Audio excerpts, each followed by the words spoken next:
Hello mga Papa Boy! For today's video, para sa ating mini vlog, samahan niyo ko na mamili dito ng foods sa Tudong Saji. Today nga guys ay first day ng Ramadan o puwasa dito sa Brunei. Ito yung okasyon ng mga Muslim kapag mag-i-start na yung kanilang Ramadan. So ang Ramadan guys ay yung pagpapasting ng mga Muslim sa nalalapit nilang Hari Raya next month. So dito sa Tudong Saji guys, sa KB, dito nyo makabibili yung mga foods na mga gusto nyo. Halo-halo mga foods, nandyan yung mga mie goreng, mga samosa, mga lumpia-lumpia na parang katulad sa atin sa Pilipinas, at mga drinks, mga fresh fruits, mabibili nyo rin dyan. Inihaw na manok, mga cake, at iba't iba pa. Marami kang mabibili dito guys. Samot-sari ang pwede mong mabili at mabubusog ang iyong mga mata sa pamimili.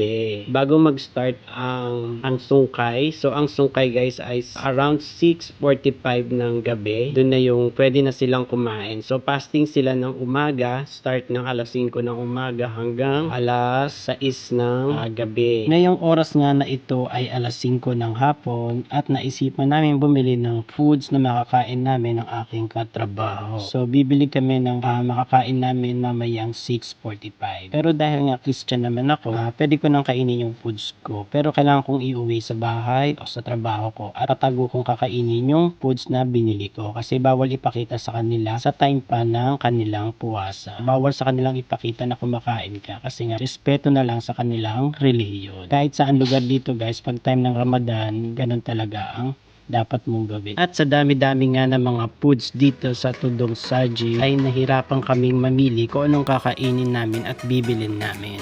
Napagdesisyonan ko bumili na lang nitong kwitiao goreng at saka watermelon juice para sa aking pagkain mamaya. So gumastos ako ng $4 lang dito guys. So ang $4 siguro sa atin sa Pinas ay worth almost 150 pesos. Katapos namin bumili ay nag-ikot-ikot ulit kami at kami ay umuwi na.